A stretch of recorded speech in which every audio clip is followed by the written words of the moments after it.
Hello, and welcome, ladies and gentlemen, to the Ginger Hour, the show where I talk about things that I want to talk about. Today, I want to talk about some stuff. What is this? Um, I don't know. Whatever. Uh, hello. How do you do? It's uh, it's 11 a.m. where I am. I just very recently woke up. Haven't had my breakfast yet. 'Cause it's Sunday. See, that's how you do. Tomorrow, not so much. Alarm clock at 6 a.m. Not happy. But it's something that I gotta do. Um, I think I mentioned last time, which was 2 weeks ago, and I'm sorry about that, but I just had the worst cold, and I didn't think that I was gonna make a good show. So, um, where was I going with that? Right, I think I mentioned last time that I am currently out on a local school as a you know, practicing teacher student because I'm a teacher student. I am studying at the local university to become a teacher. So I'm gonna be there for another 3 weeks, which means real person schedule and not student schedule, which in turn means, getting up at 6 and going to bed at 10. Or, at least some days. So I gotta do that. But it's fine. It's only 3 more weeks. I managed the first 2 weeks pretty well. Um, I, you know, it's a bit less free time that I'm used to, but that's alright. Um, I'm a bit nervous about tomorrow, to be honest, because I, as a teacher student, I have to, you know, plan and actually perform lessons, and I haven't done that a whole lot. I think I've done it once, maybe twice, and now I have to essentially take over the education of a class for I think it's five classes. So that's all right. I'm a bit nervous. I've scribbled up a sort of lesson plan for these five occasions, and my handler over at the actual school is going to be looking it over tomorrow to see if it's any good. Um, I'm hopeful. I'm nervous, but I'm hopeful. I think it's gonna go all right. Hopefully. Um, so yeah, that's the thing. There's gonna be a ginger hour next week because I'm going to be out of town, so I'm not gonna actually be able to do it, unfortunately. Um, but going on from there, it should be fine. That's not a lie. It should be a show the week after that, and then um, another. I'm not gonna say break because that's not accurate, but another weekend where the show isn't gonna happen because I'm gonna be out of town again. I just got a message. From whom did I get a message? From a friend. Of a person cosplaying as Kronk. It's beautiful. Um, so yeah, just I'm gonna do this again until end of the show if I don't forget. Um, but yeah, other than that, welcome to the show. I'm a bit tired. I'm a bit hoarse still. I think I got a tiny bit of a cold remaining. Um, excuse me for a second.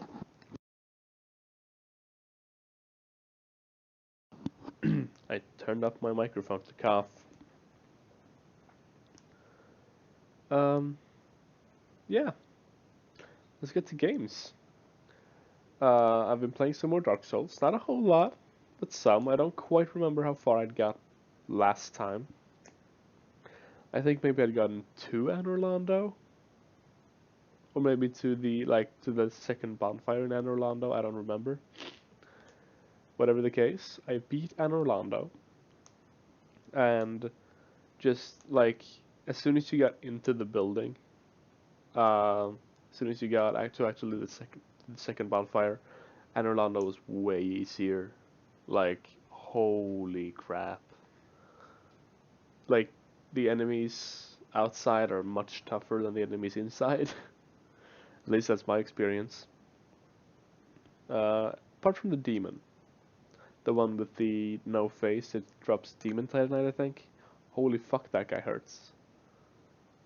I've killed one of those, and it's the weakest one, so I don't think I'm gonna go back for that anytime soon.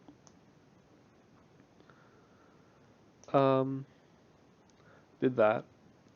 I did kill Smo and Ornstein on the first try, but that's probably because, and this is gonna sound like cheating, I had help. I summoned Knight Solaire and some random dude, and we were 3v2. We just butchered them. So I'm running around with Ornstein's set right now. It's it's pretty good, I think. I like it. It offers some very decent resistances. Says I, a total noob. That's alright. Uh, sorry, I yawn. Uh. I'll also um, semi left behind my broadsword, which I think is level 10 right now, or rather plus 10. And I'm using the what's it called? The Black Knight sword. Not the Great Sword, nor the Ultra Great Sword, just the Black Knight sword. And it does a very reasonable amount of damage. I like it. I like it a lot. Um, I think I've got it upgraded, I think, twice or maybe three times. So it deals a very reasonable amount of damage, at least at the point in the game where I am at. And I think that that's gonna hold out to the end of the game.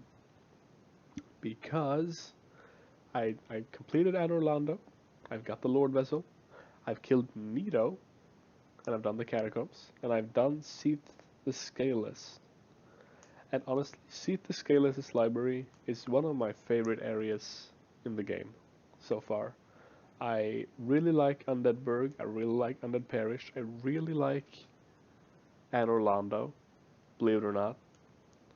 I really like Seath's library. I think they're fucking great.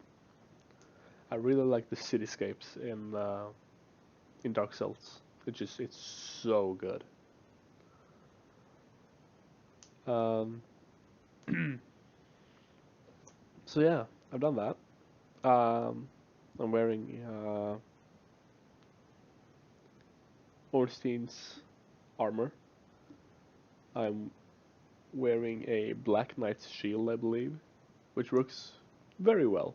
I feel I'm very happy with the shield. Um, and I really want to play more Dark Souls, but I'm kind of nervous about playing more Dark Souls.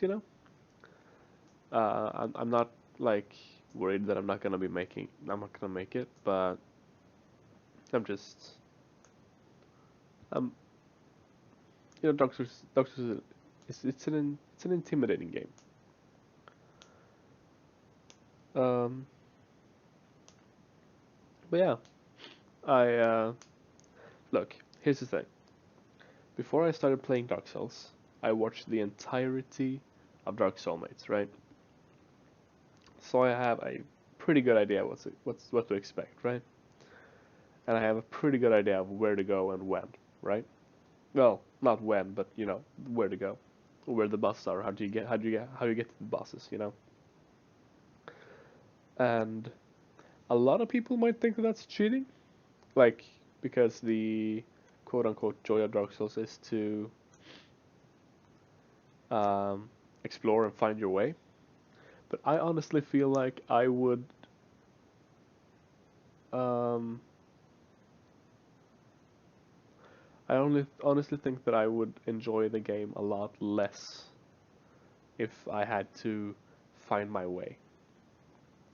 You know, like just being able to go through the game and experiencing it without that, I think is far more enjoyable to me. And, maybe that's why I think, 22 hours and I've killed two lords. I have the Painted World completed. I think I have Lord Gwyn. I have the Witch of Isilith, I think her name is. And I have the Four Kings, plus the DLC, and that's all of the bosses in the game. I think that's true, and I'm not sure. Don't quote me on that, but I think I think that's right. Um, and when I say Isolith and uh, the Four Kings, I mean the bosses leading up to them as well. The Season's Discharge, the Centipede Demon, all of that. Um, so yeah, I think I am going to try to do all of the bosses before I kill Lord Gwyn. I'm gonna see how many hours that took me, and then I'm going to try and see how many hours New Game Plus is gonna take me because I think it's gonna be way fewer. I know that everything is stronger in New Game Plus, but you know, it's not gonna be strong enough so that my end game level, I think level 80 or something character isn't gonna handle with like an upgraded sword and shit. We'll see. I really want to do a replay of the game with the thief character and just go ham on the dagger and backstabs and shit. I would find that fucking amazing. I believe, or maybe just get the Uchigatana really early and backstab with that. I don't know. Oh, sorry, I burped a bit. Whatever. So I kind of want to do that, but I also really want to play Dark Souls 2. I do have the Scholar of the First Sin edition on my Steam account, and I really want to play that too. And to be honest, I have started watching MF Palatime's Scholar of the First Sin playthrough, but I haven't been actually, actively watching it. I've had it on my second monitor because I got a second monitor now. Fucking yes, boys. When I've been playing Heroes of the Storm. So if I'm dead, I have a sneak at the video. If I'm running to somewhere and it's way far, I have a sneak at the video. If not, I just listen to the audio, like the game audio. I listen to the music, the soundtrack, because it's so fucking good. And I listen to Palatine talking. He's very good at, making people listen, I feel, to what he's saying. I enjoy him a lot. It's the same deal with Sean Platt of Day 9 TV, which everyone should go watch, by the way. He's very good at talking and making people listen. And I think that's a very desirable feature to have. Um, So I'm not gonna be going into that game entirely blind, but way more blind than I was going into Dark Souls 1. Which leads me to Dark Souls 3, because I watched a tiny bit of Day 9's stream of that when it was first released, quote unquote. He got a press release copy, I believe. Um, so I watched a bit of that, not too much. Um, like pretty much what I'd seen from trailers or whatever, like early footage before. Um, but I'm very excited about that game too. It looks beautiful. Essentially, I think it runs on the same engine as Bloodborne does, which means it essentially looks like Bloodborne with, PC level graphics and frame rate, which is gonna be fucking spectacular. I desperately hope that Bloodborne somehow makes it over to the PC so that I can play it and enjoy it properly, because I don't have a PS4. Um, if not, I'm probably gonna get a PS4 sometime in the future, and I could just borrow it from my friend Rochili Gamer on YouTube. Actually has it, so I might do that. He actually has The Last of Us too. I might borrow that as well. Oh God, I want to play The Last of Us so bad. Jesus Christ. All right, whatever. So I really, just the game looks beautiful. Like the aesthetic of Bloodborne is fucking spectacular, and I love it to bits. I'm actually going to be watching Palatine's playthrough of that as well when I'm done with his playthrough of Dark Souls 2, which I'm almost there. I think I have 3 videos left. It's an ongoing series, I believe. But when I watch everything that's out, I'm gonna be watching the Bloodborne show, and I love the aesthetic of Bloodborne. It is the game with the best aesthetic in any game that I think I've seen in years, or at least a very very long. I love the Victorian Gothic style, whatever. I just think it's so good, it's so cool, it's so fantabulous. I just used that word and I'm so sorry. But yeah, I'm really excited about that. I'm pretty sure if more than a few sets are gonna look Bloodborne-y in Dark Souls 3. I should play Demon Souls 2. I do have a PS3, but I have to find it first. Actually, how easy is it to find Dark Souls, or rather, Demon Souls for the PS3? Souls. Let's see. Let's try that. That's not what I wanted to find at all. What's this? It's not that difficult as it turns out. 179 bucks. That's about, rather not. Not 179 bucks. 179 Swedish crowns. It's about 18 bucks. Okay, dope sick. I might have to pick that up if I manage to get my PS3 from my mom's house to where I actually live right now. Cool. Alright.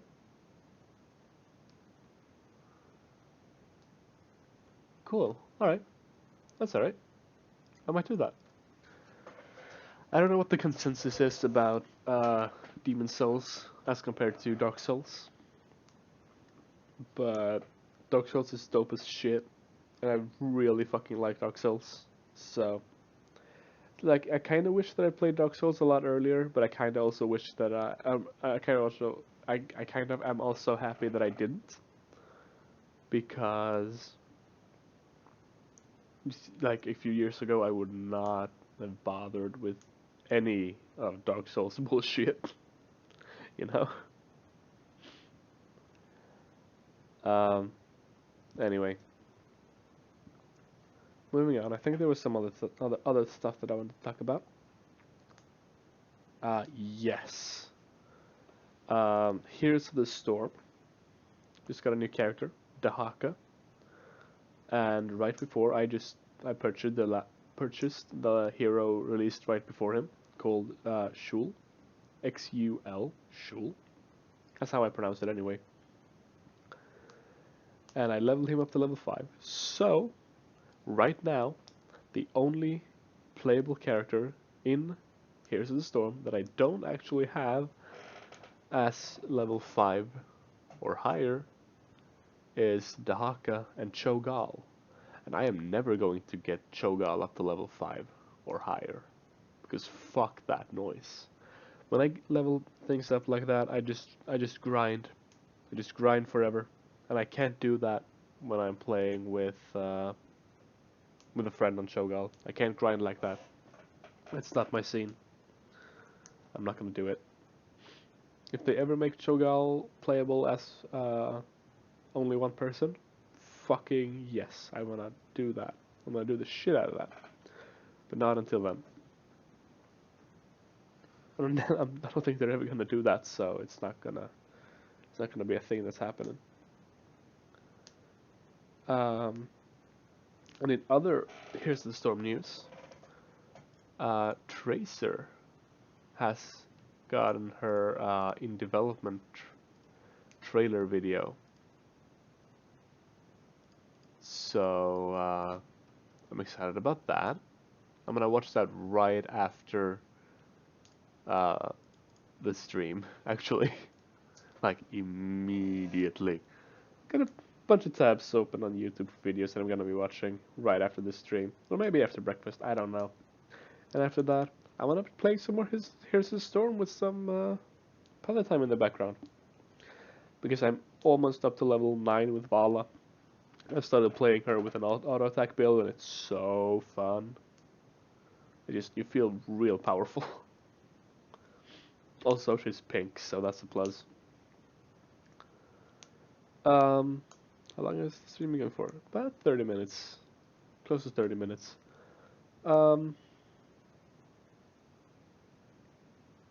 What else? What have I been doing? I'm going archering. That's not a verb. On Tuesday. That's gonna be fun.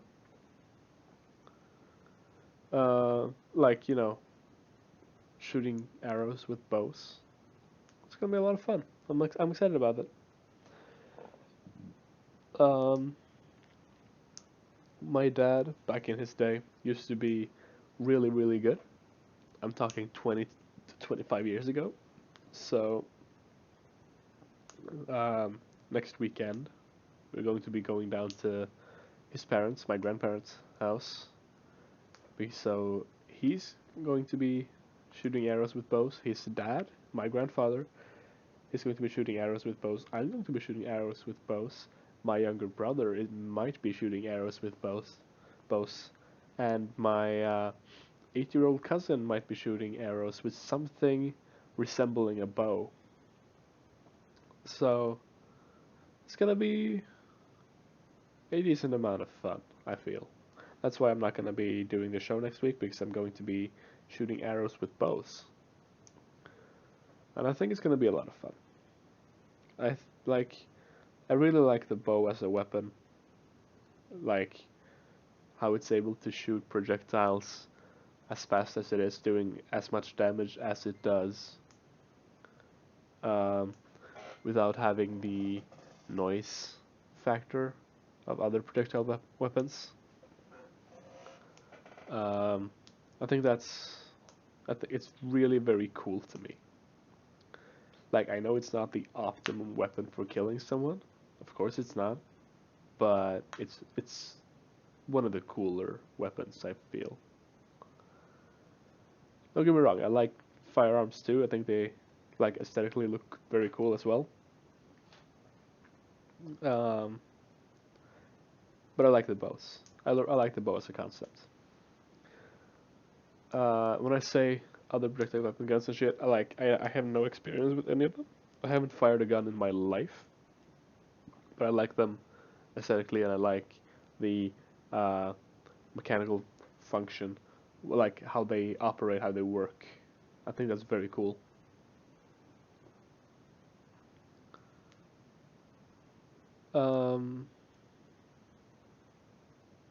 Yeah. I yawn again. Ugh. And yes, moving on to other gaming stuff that isn't specifically video games. The next set of Magic the Gathering is going to be releasing soon. I think on Friday, which is when I'm away, unfortunately. So I'm going to be opening those packs the weekend after that. I think the 15th I'm gonna be opening packs. Let's see. There are actually some um, cards that I wanna bring to y'all's attention because they are bonkers good, sick, dope. God damn, it's so good. Let's see if they're actually on the official site yet. Cards. Looks like they actually might be. Cool. I don't need that then. So Avacyn is back. We're back on Innistrad. Avacyn is back. She starts off as a 4/4 for 5. She has Flash, which is very good. Flying Vigilance, which is also very, very decent. When she enters the battlefield, all of my creatures, all of your creatures, if you play with her, get indestructible. But when a non-angel creature dies, you transform her into Avacyn the Purifier from Archangel Avacyn, which is a 6/5 with flying. And when she transforms into the Purifier, you do 3 damage to each other creature and each opponent. Damn. Now this might kill some of your shit, but it's a very cool card. I really like Avacyn. I think it's very, very cool. Then we have, it's a bunch of cards, like flip cards. I really love the flip cards. Like Hanver Militia Captain is a 2/2 for 2. If you control 4 or more creatures, you transform it into Westvale Cult Leader, which has power and toughness equal to the number of creatures you control. And when your turn ends, you get a 1/1 token. Stuff like that.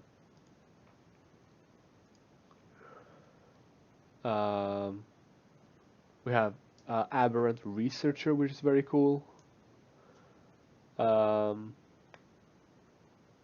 Like you discard at the beginning of your archery, you discard the top card of your library.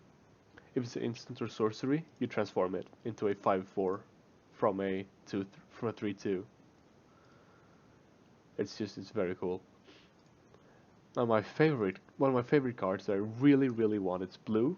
I want it to go in my mill deck, which you generally never get to play, but it's a solid card.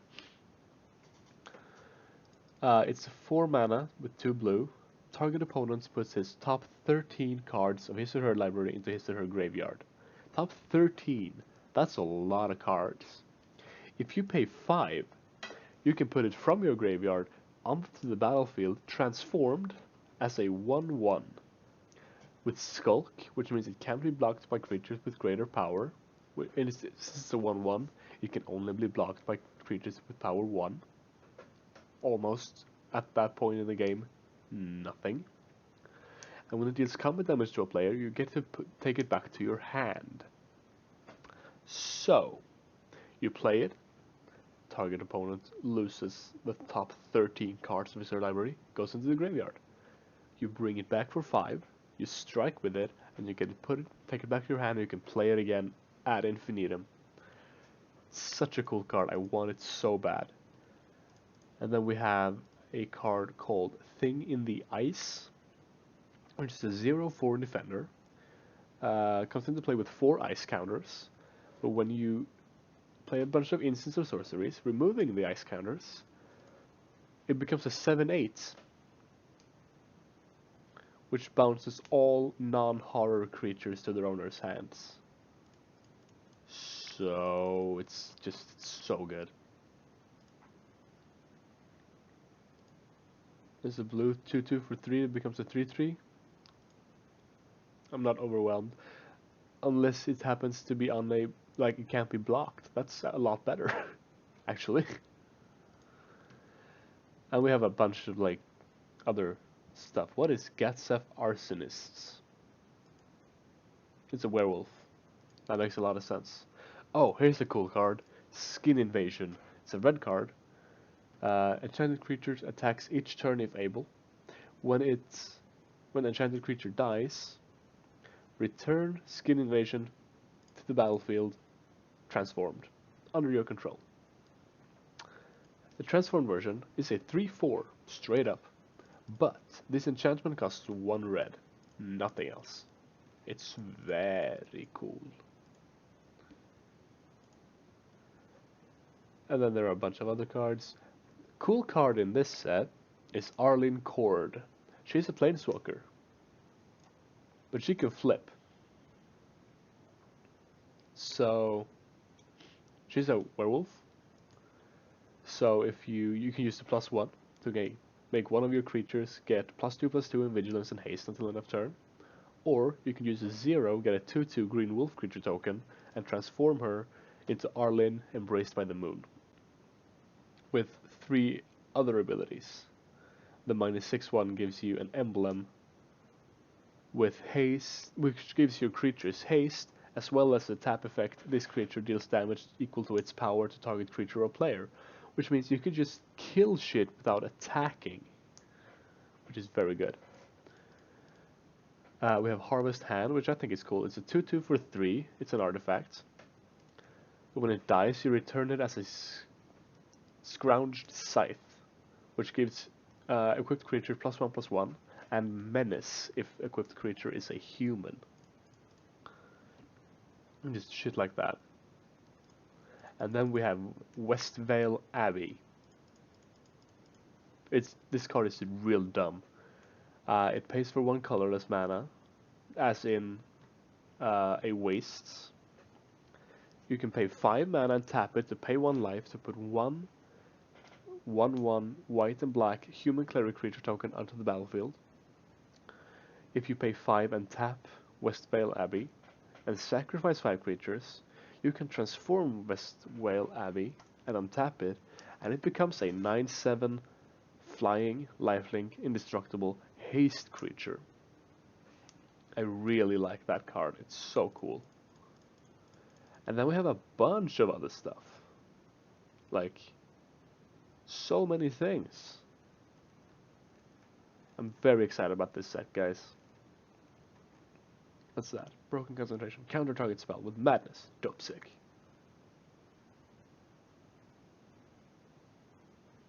Wait, what? I don't know.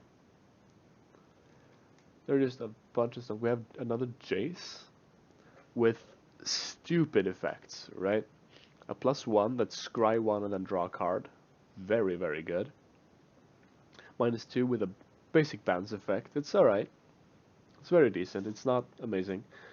-8, he starts at 5. You get an emblem with whenever an opponent casts his or her first spell each turn, counter that spell. That is hella strong. Like, stupid amounts of strong. I'm actually going to look at the other Planeswalkers too, because they're really cool. Like, overall, the Planeswalkers in this set are just very, very good. That's another mythic. What's that? It's a 2/2 with Menace. When it dies, you can pay 1 black to bring it back to your hand. When it dies, you may pay X if you do return another target zombie creature card. It's converted mana cost X from your grave. Wow, that's cool. Let's see, can we find another Planeswalker? I don't know. I know there's supposed to be more. Maybe in black? I think Soren's here. Yes, Soren is here, and so is Nahiri.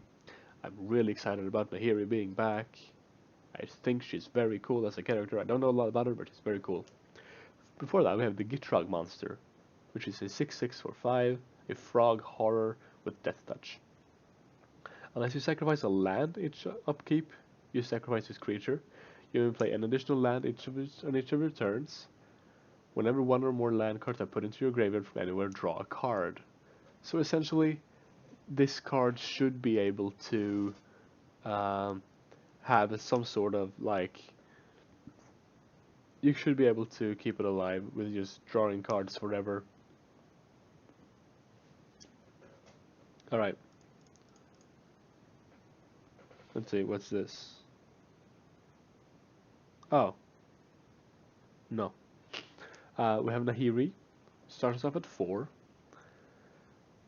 +2, you may discard a card. If you do, draw a card. So you could use the +1 effect and not draw a card, which is very good for an effect like that. If like, I don't really want to discard any of these cards, you just use the +2 and not draw the card. I think there are a bunch of angels here that have been here before. Olivia and Sigarda. I'm not sure about that because I didn't play the last Innistrad, but I think that they're from previously. Whatever. Now here is -2 is you exile target enchantment, tapped artifact, or tapped creature. So it's alright. It's not amazing. I guess it's a deterrent for other players to use their tap effects or attacking. At least with the very big stuff. And the -8, you can search your library for an artifact or creature card, put it onto the battlefield, and then shuffle your library. It gains haste. Return it to your hand at the beginning of the next end step. So you get to play a creature for free and attack with it, and then you bring it back to your hand so you can play it again, I guess. Which it's alright. It's not the best card in the set, I don't feel, but it's decent. But then we have Sorin Markov. Sorin, Grim Nemesis. He's a 6-drop, which is very high for a Planeswalker. He's got 6 loyalty counters to start with. +1 is reveal the top card of your library and put that card into your hand. Each opponent loses life equal to its converted mana cost. That is very strong. Like, very strong. Alright. -X. Sorin, Grim Nemesis deals X damage to target creature or planeswalker and you gain X life. And the -9. Put a number of 1/1 black Vampire Knight creature tokens with lifelink onto the battlefield, equal to the highest life total among all players. Honestly, I feel like the +1 is the strongest effect here. I really, really like it. It's a card draw with a lot of damage. It's just so cool. Oh, we also have Tamiyo's journal. So maybe Tamiyo is gonna be here in the next set. It's very unclear at this point, I feel. And then a bunch of lands. I scroll through the artifacts real quick, but I'm not too into that. Now, this set is focused on tribal. So there are 5 tribes in this set. There are vampires, werewolves, humans, spirits, and zombies, if I'm not mistaken.